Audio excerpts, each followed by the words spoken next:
नमस्कार, मैं आपका पत्रकार साथी मनमोहन नेताम और आप देख रहे हैं देवभोग डायरी। देवभोग डायरी में हम लगातार देवभोग एवं मैनपुर क्षेत्र के हर छोटी बड़ी खबर से आपको अपडेट करते हैं। और आज बिंद्रा नवागढ़ के विधायक जनक ध्रुव मैनपुर क्षेत्र के दौरे पर हैं और मैनपुर कला का यह पुल निर्माण का काम चल रहा है और औचक निरीक्षण किए हैं। और जो विधायक ध्रुव हैं वो यहाँ पर यहाँ कार्यरत जो अधिकारी हैं उन्हें निर्देशित कर रहे हैं। ठेकेदार के जो कर्मचारी उन्हें वो चर्चा कर रहे हैं। सीधे हम बात करने का प्रयास करते हैं और जानना चाहते हैं कि यह पुल का जो निर्माण चल रहा है यह कितने दिनों से चल रहा है। भैया, ये पुल की लागत कितनी है और कितने दिनों से निर्माण काम चल रहा है, इसके लिए कितना प्रयास करना पड़ा? निश्चित रूप से इसके लिए लगातार यहाँ के गांव के लोगों ने चक्का जाम की स्थिति कई बार किए हैं। मांग डिमांड को लेकर के पिछले 15 से 20 साल तक इस पुल को मांग को लेकर के काफ़ी आंदोलन किए हैं।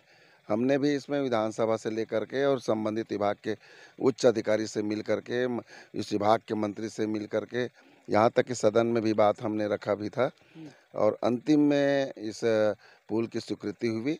और यहाँ का जो स्वीकृति हुई लगभग 6 करोड़ 48 लाख का काम है और पिछले 2 महीना से काम जारी है। आने वाले दिनों में ये पुल बनकर तैयार हो जाएगा और जो पिछले 15 से 20 साल तक लोगों को आने जाने में तकलीफ होता था, अब उस तकलीफ से दूर निजात मिलेगी। भैया, ये पुल बनने से कितने गांव के लोगों को सहूलियत होगी? क्योंकि ये पुल एक तरीके से बाधा का काम कर रही थी, एक तरीके से रोड़ा बन रही थी विकास के लिए। अब कितने गांव के लोगों को सुविधा मिलेगी?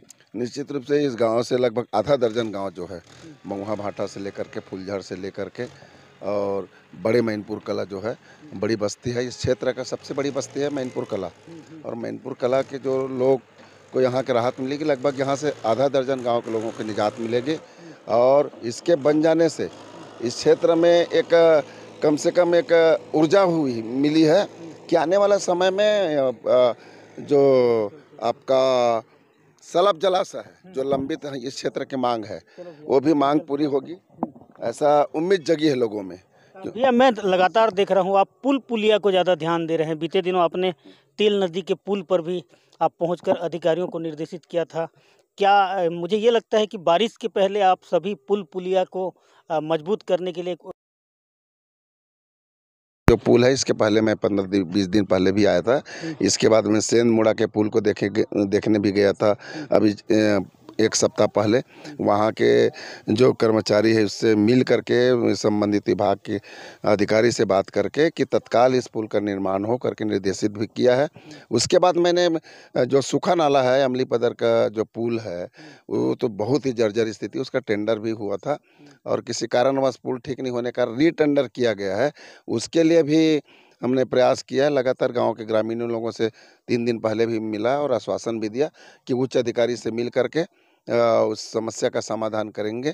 और कल ही मैं रायपुर जाऊंगा, जो उच्च अधिकारी जो होता है ENC होता है उससे मिल करके विभाग के मंत्रालय में सचिव से मिल करके जानकारी लेंगे। जिस हिसाब से हमारे अंचल में ढेर सारी पुलिया की नाला हो, ऐसे महत्वपूर्ण चाहे बेलाट नाला हो, तो काफी समय से लगातार मांग करने के बाद भी लोगों के फाइल के पीछे दौड़ना पड़ता है।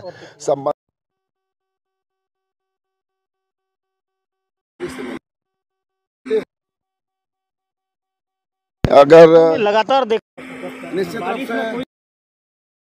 रूप से आवागमन को ढेर सारी कहा है कि जहाँ पे आवागमन के साधन अगर हो जाए तो चाहे उनकी शिक्षा का समस्या है, चाहे स्वास्थ्य की समस्या, ये समस्या का मैं वो क्या नाम से जो वहाँ पे बाघ नदी है, बाघ नदी जहाँ पे ज्वलन समस्या उस क्षेत्र के लिए, राजापाड़ा क्षेत्र में 8 पंचायत है, उस क्षेत्र के लोगों के लिए ज्वलन समस्या काफी दिन से। और विधानसभा में भी मैं बात किया था, यहाँ तक कि वहाँ पे विभागीय मंत्री से भी चर्चा की है। आम सवाल है, सेंधमुड़ा भी आप गए थे, अमलीपदर का भी जिक्र हुआ। अमलीपदर का जो सूखा नदी है वहाँ पर पुल बनना नितांत आवश्यक, क्योंकि वो तहसील मुख्यालय है और वहाँ के लोगों को दोनों राजनीतिक पार्टी से वो उनका मोह भंग हो गया है, क्योंकि वो अपने आप को ठगा महसूस कर रहे हैं। निश्चित रूप से इस